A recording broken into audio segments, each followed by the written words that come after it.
Olá, estamos de volta com o programa Você Pode Ser Feliz aqui pela Rede Século XXI e o nosso bate-papo de hoje com a Maria Mantovani, que vai falar para a gente sobre o cenáculo.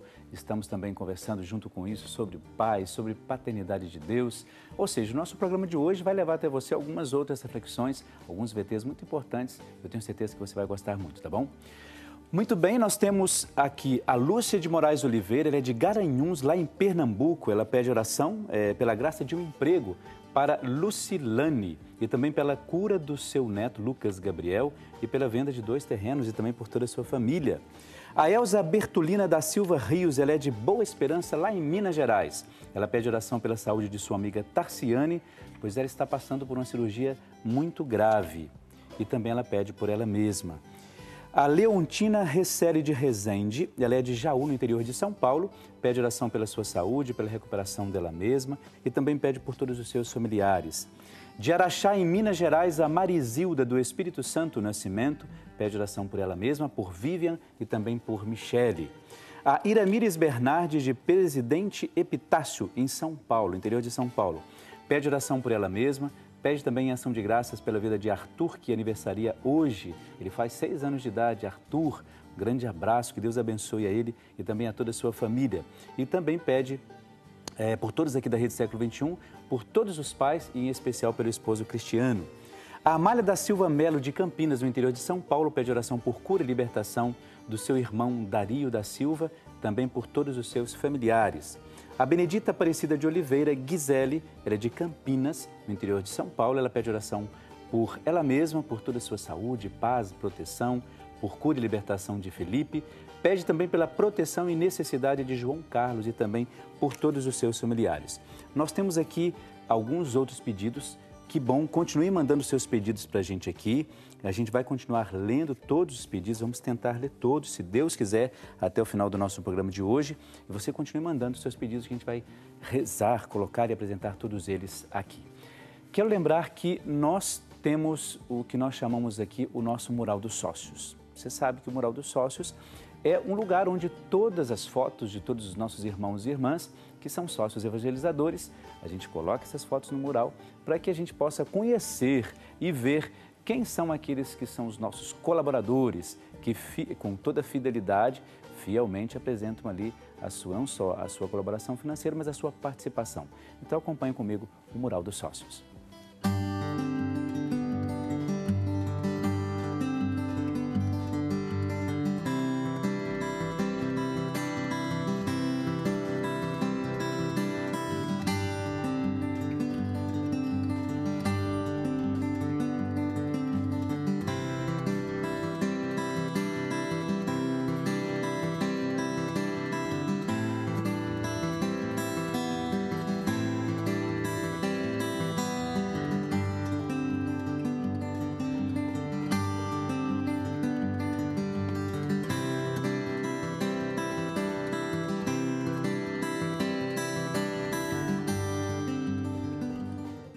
Olha que interessante, é bom quando a gente vê fotos das pessoas assim, a primeira coisa que me vem à cabeça, até estava comentando aqui, que é bonito a gente ver a maneira como é apresentada também, são apresentadas essas fotos.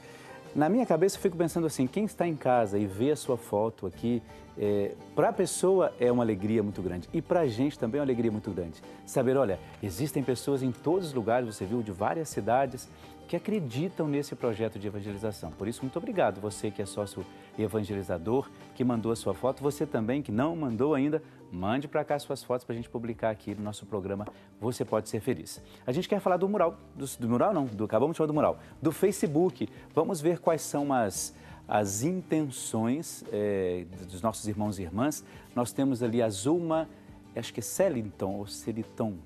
Bom dia, Celiton. Bom dia, Padre Aida, sua bênção. Dia dos Pais chegando e eu só tenho a agradecer a Deus, o nosso Pai maior, pela oportunidade de estar nesse mundo, por um pai carnal ausente. Sim, ele nunca esteve presente, nos abandonou quando mais precisamos dele. Um dia, quando procurei por ele, me olhou e disse, filha, e me deu um abraço. Entendi que ser pai é uma virtude. E ele tem, com o seu jeito de ser, um homem simples. Claro, Zuma, peça a Deus, agradeça a Deus e reze por ele também. A Estela Murakami, bom dia, Padre Air, José, a sua bênção. Como é bom começar o dia assistindo esse maravilhoso programa.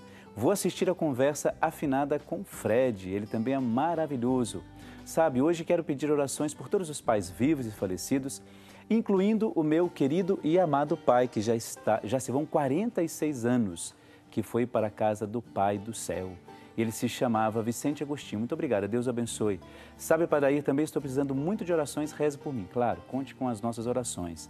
Eliane Rui, bom dia, Padre, todos da Rede Século XXI, peço oração a todos, todos de minha família, restauração do meu casamento, minha família, todos também da Século XXI, muito obrigado. Sônia de Lima, Sônia, sua bênção, peço pela cura de Aline, pela saúde e paz do meu marido, filhos, netas, nora, por mim e por toda a minha família.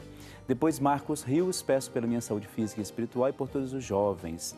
Nilcele Nascimento, peço oração por minha saúde e também está desempregada. Olha, daqui a pouco, Nilcele, vamos fazer a oração para o desempregado, vamos rezar por você de maneira muito especial. E tem outros pedidos aqui, a Rose Alves, Ivani dos Santos Oliveira, Rosiane Rousseau Piaget, várias outras pessoas e aqueles que também já fizeram, já curtiram. Todos esses nomes estarão aí para a gente rezar juntos, tá bom? Muito bem, quando a gente fala de oração, quando eu estava começando o programa aqui, o segundo bloco, eu observei que a Maria estava com um terço na mão. Isso mesmo. Eu estava falando aqui, apresentando os pedidos de oração das pessoas e observando o que ela estava ali, olhando. A câmera acabou mostrando o seu terço aí, você rezando. Isso é muito bom, viu? A oração é importante para você, assim? Muito importante, Padre. Dentro do seu trabalho. A oração com Nossa Senhora, orar com a Virgem Santíssima, né? É maravilhoso, né? E eu participo do Ministério de Intercessão, então eu vi ali, então, todos estão pedindo oração. Então nós devemos orar por nós e pelos outros, claro, né? Orar pelas dificuldades dos nossos irmãos, né? Isso é importantíssimo. Você percebe que essa oração, ela é que te dá a força necessária para tudo. Sim. A oração, na verdade, é um diálogo com Deus, né? Eu conversar com Deus. Mesmo eu rezando uma Ave Maria, eu estou rezando a palavra. Eu estou rezando a palavra de Deus, então eu estou conversando com Deus. E essa conversa com Deus me volta naquela coisa, me coloca mesmo no plano de Deus, né? Você sabe que quando você está falando, eu estou me lembrando de uma coisa assim. O meu pai, a gente falando de pais também, dias dos pais, meu pai falecido, depois, engraçado, quando a pessoa falece, a gente começa a descobrir algumas coisas importantes. Eu já sabia que meu pai tinha uma devoção mariana, a gente sabia disso. Mas depois, conversando com a minha mãe e tal, aproveito, mando um grande abraço para minha mãe, Dona Águia, que está lá em Vieiras, Minas Gerais, assistindo o nosso programa. E minha mãe dizia assim, que meu pai, todo dia, ele ficava lá rezando o seu texto, ele tinha uma devoção mariana. E é tão bonito isso, né? E é engraçado, por mais que eu não tenha visto diretamente isso, a gente percebia nas atitudes, né? Isso é fundamental. Como que a oração, ela faz a gente traduzir aquilo que a gente reza, né? A irmã Nelly dizia assim, a irmã Nelly tá o senhor conheceu a irmã Nelly? Conheci. Isso, a irmã Nelly dizia assim, uma pessoa que eu amo muito, a irmã Nelly, né?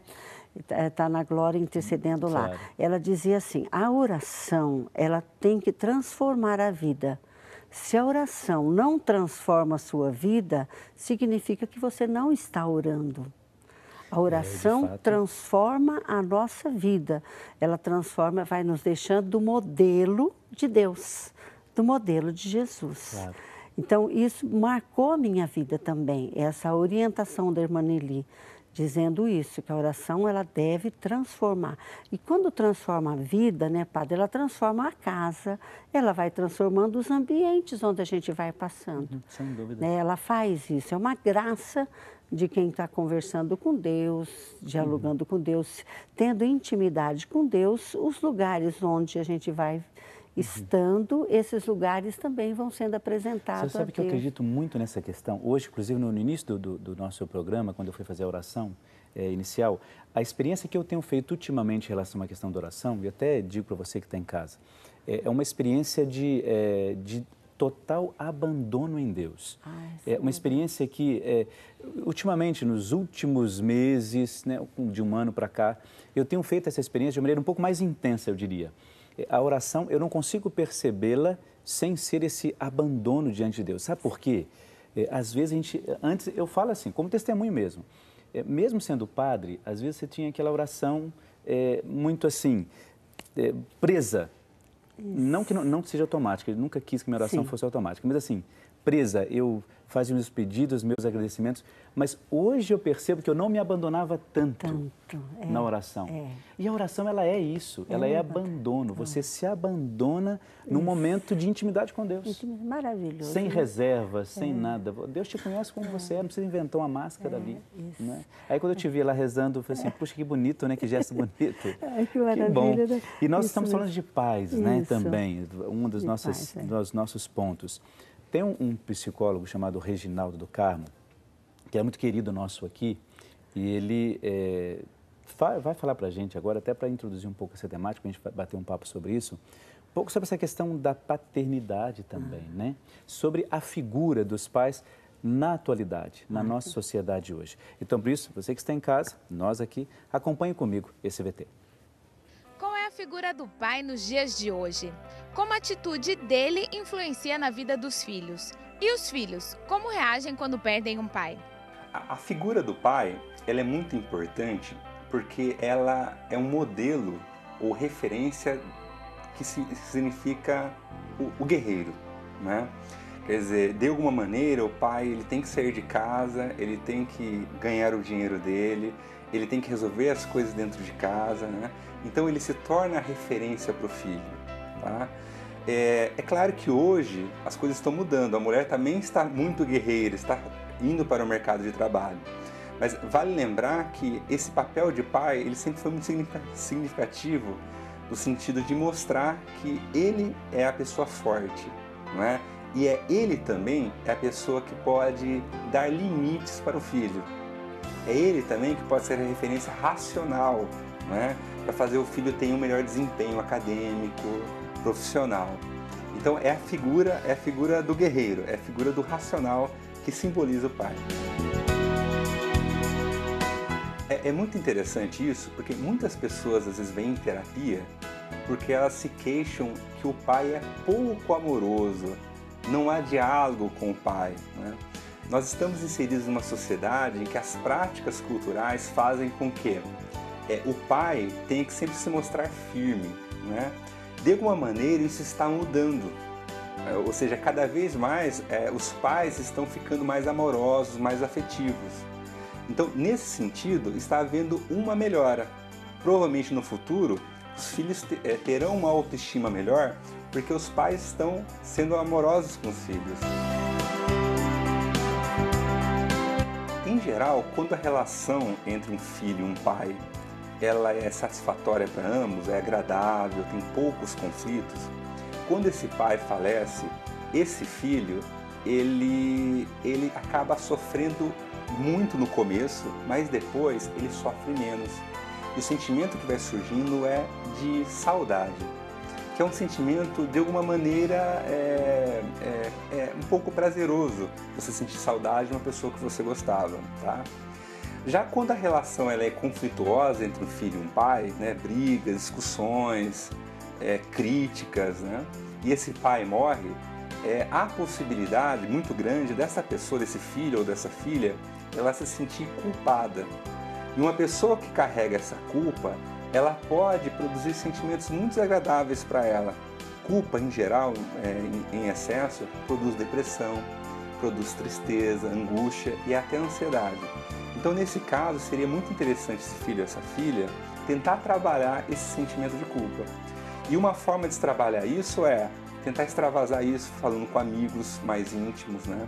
Indo talvez para uma terapia para trabalhar esse sentimento, né? E para quê? Com o objetivo de perdoar, né? Se perdoar e perdoar esse pai que já foi. Então, se essa pessoa fazer esse processo todo, ela vai conseguir eliminar essa angústia dela, esse sofrimento dela. Interessante esse VT e aquilo que o Reginaldo falou, não é? Duas coisas me chamaram, aliás, todas as coisas me chamaram a atenção, mas essa questão de que está havendo mais um pouco, os pais estão sendo um pouco mais amorosos. Que bonito, né? É bom saber disso. Não que não tivessem sido, mas assim, a gente tem aquela figura às vezes assim, o pai não demonstra tanto carinho, né? E demonstra. E outra coisa assim, de que a saudade, quando ela é fruto de alguém, mas porque você teve um bom relacionamento com a pessoa, é gostoso ter essa saudade. É muito bom. Que diferente, né? Que coisa boa a gente ouvir. Uma reflexão maravilhosa, né? Não é? E essa experiência a senhora fez? Muito positiva. E é tão linda essa questão da ternura paterna, né? A ternura aquieta o coração. Eu tenho uma neta de 5 meses. E a semana passada a minha filha contando que a bebê estava chorando muito e o pai estava trabalhando. E já era noitinha, no anoitecer. E aí ela ligou para o marido e disse assim para ele, fala um pouquinho, pôs no Viva Voz. Fala 5 meses agora, a criança. 5 meses. Fala um pouquinho com a Luísa. E ele começou oi filhinho, o papai está aqui, daqui a pouquinho o papai chega. Ela acalmou. E parou o choro, estava chorando muito, e parou o choro. Quer dizer, é a ternura na voz, já essa convivência agradável, boa com o pai, né? Isso é lindo, isso mostra esse novo movimento do pai que pode pôr sim o limite, o pai que tem uma autoridade legítima, mas o pai que pode amar, que pode abraçar, que pode ter ternura, né? Eu acho que é ter menos vergonha desse tipo de coisa, menos vergonha disso. Eu acho que é um caminho muito de Deus mesmo. Claro. Agora, você sabe que isso, para mim, eu entendo isso como a pessoa, como uma redescoberta que ela faz, né?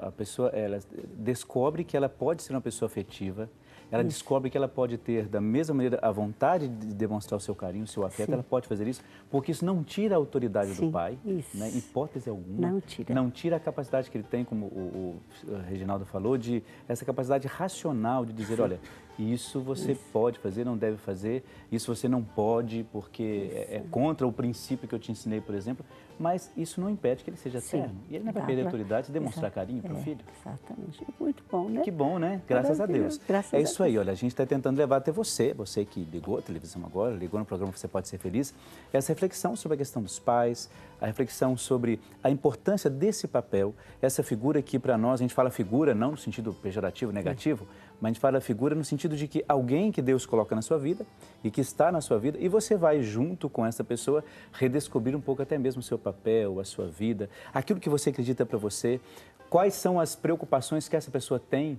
em relação a você, quais são as preocupações que você tem em relação a ela. Por isso que Deus sempre tem um projeto para cada um de nós, para que a gente redescubra isso. Muito bem, para a gente, antes de ir para o próximo bloco, eu só queria que a gente começasse a falar sobre essa questão do cenáculo. Vai acontecer aqui em Campinas. O que seria um cenáculo? O cenáculo, padre, o movimento da renovação carismática já sabe bem o que é o cenáculo. Nós já fazemos esse dia com o Senhor há muitos anos. É um dia em que a gente se reúne para clamar o Espírito Santo. Aquela experiência que os apóstolos tiveram com Nossa Senhora, de esperar o Pentecostes, de esperar o Espírito. É isso, a gente se reúne com Nossa Senhora, por isso a gente sempre tem feito no 3º domingo, logo após os pais, que é a Assunção de Nossa Senhora. Então, com Maria, pediu o Espírito Santo para toda a igreja, para todo o povo de Deus, né? Então, é um dia maravilhoso, padre, é maravilhoso o dia, passar um dia com o Senhor, com Maria, em orações, cânticos. É muito agradável. Tem pregações também? Tem pregações, não são muitas pregações, porque a gente tem assim, muitos momentos de oração, de louvor. É mais ou menos de louvor mesmo, de encontro com Deus na oração, não tanto pregação. Isso, é muito agradável. É um encontro aberto, totalmente aberto, não tem inscrição. A pessoa levanta e vai para lá. E há quantos anos acontece esse Então, eu não lembro agora qual que é esse, mas nós estamos com o cenáculo mesmo há quase 20 anos. Puxa vida, a renovação em Campinas, ela já há muito tempo, mas cenáculo, a gente fez um tempo, depois paramos e retomamos. Essa retomada é que já está, no cartaz então, deve ter o dia, por aí. Eu esqueci de anotar qual é esse ano, mas tem no nosso cartaz, tem lá. E é um dia assim que o povo vai, é um dia que muita gente vai para louvar. É um dia, e esse ano em específico nós vamos fazer um momento com Maria, oração para a família. Né? Todo ano tem um tema específico? Não? Então, todo ano a gente tem um tema. E a partir daquele tema se faz ao longo do dia as orações. A partir daquele tema são as pregações, são as reflexões. Está mostrando ali, ó, no nosso vídeo, quem está em casa. Isso, ali é o nosso cartaz, lá 22º cenáculo. Isso, que nós temos já, né, sem parar, 22 anos que fazemos esse. E esse ano a gente está fazendo, querendo assim, o Espírito Santo descerá sobre ti. O Espírito Santo descerá. Esse é o tema. O Espírito Santo descerá sobre ti.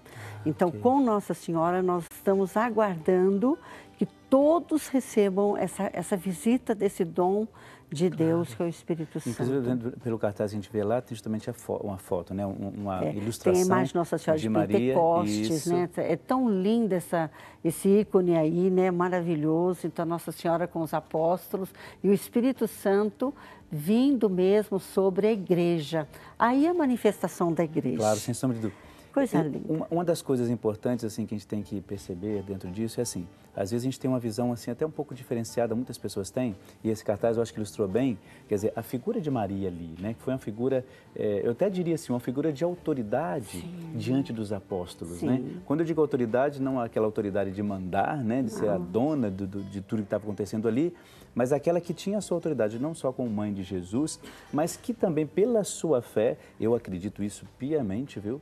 Maria com esse lado, eu diria, materno da fé, que eu entendo que é bem diferente do nosso, jeito masculino de perceber, ela indicou muitas coisas a esses apóstolos, né, a esses discípulos. Então, por isso que esse cartaz que nós vimos aí ilustra muito bem, muito, né? Importante. Olha, daqui a pouco a gente vai continuar falando sobre isso, sobre essa questão do cenáculo, mais informações, um pouco mais sobre a temática, a gente fala sobre isso, só que a gente vai falar daqui a pouco no próximo bloco, tá bom? A gente vai para um brevíssimo intervalo, daqui a pouco a gente já volta, um instantezinho só.